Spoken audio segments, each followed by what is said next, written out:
What is it that has to change? Question.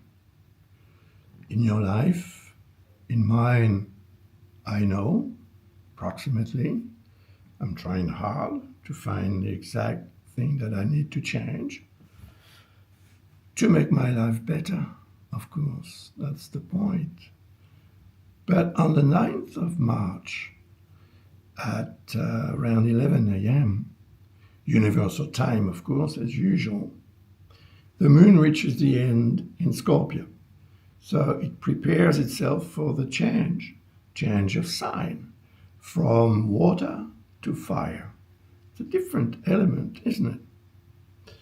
So there will be an opposition with Uranus, which is going to trigger the energy of Uranus. And you see, there is a discordance here with Vesta, which is in Aquarius. Air sign, earth, and fire, or water for Scorpio. That means that we'll have to find the right mixture to make sure that it works out. And the change represented by Uranus is a change that has something to do with the material side of life. Perhaps money, the manner in which you earn your bread. Or it may also be the manner in which you feed yourself, which may not be adequate. So you need to change it to make your life better, naturally. But Vesta is there. And Vesta represents the notions of harmony, balance, and well-being. Okay.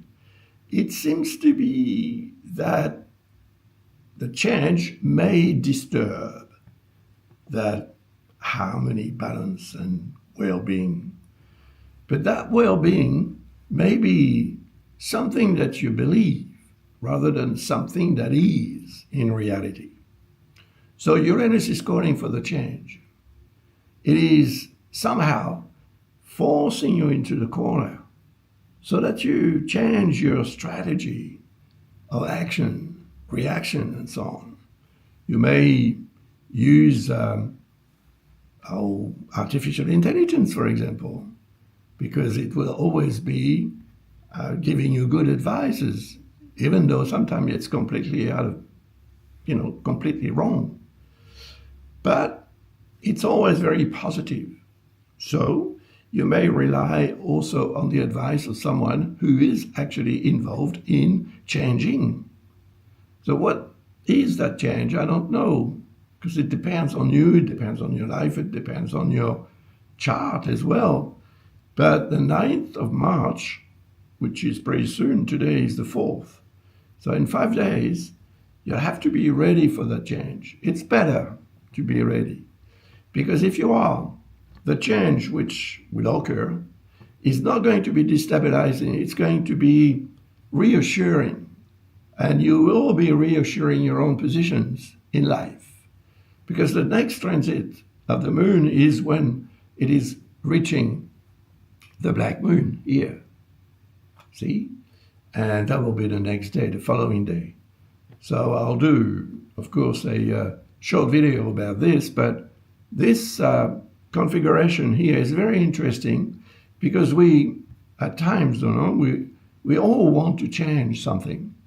But there is a difference between wanting to change and actually changing. And on that day and time, around 11 in the morning, it may be a good idea to actually push yourself, toward the change. Even though it is destabilizing, maybe you're going to fall, you're going to lose your balance and fall on the ground or, somehow. But you'll get up again and you'll try again. And if you fall again, you'll get up again and again and again until the change occurs, the change that you want.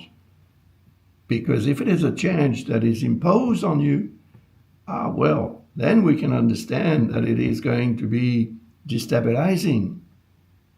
But even a change that you want, for yourself, maybe destabilizing, because changing always mean leaving something behind that you used to do or you used to have and are not going to have anymore or use anymore and so on. So it could be, things or elements or, I don't know, perhaps people that you will miss. But that's, I think, the price to pay.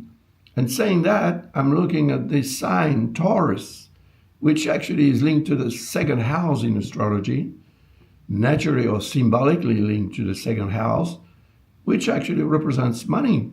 The money we earn from the work that we do, money that we use on a daily basis to buy food and anything else, pay for the current bills and common bills.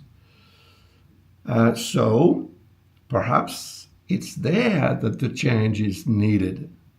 Now, Uranus is going to change sign, not tomorrow, not after tomorrow. It's in April that's going to happen.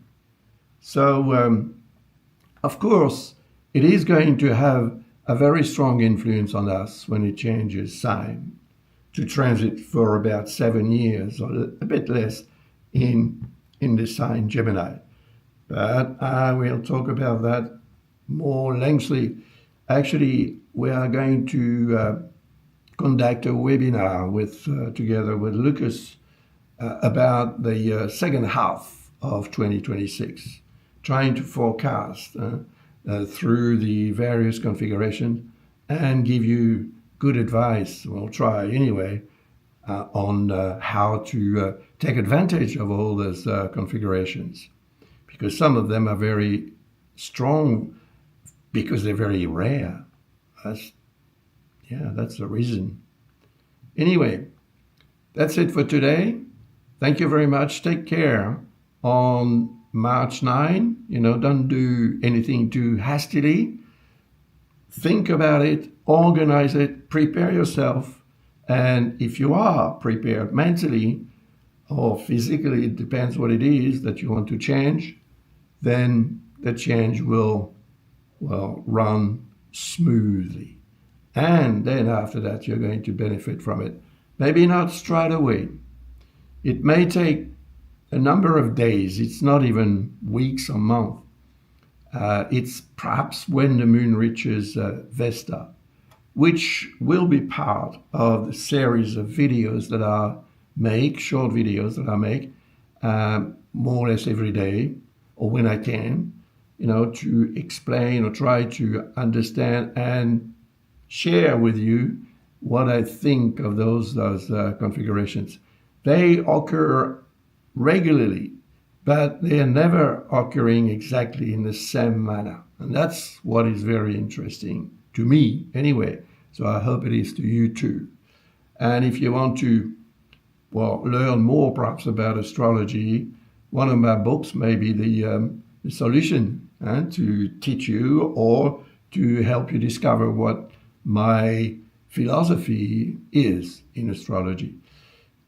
Thank you, and see you soon for another video. Bye.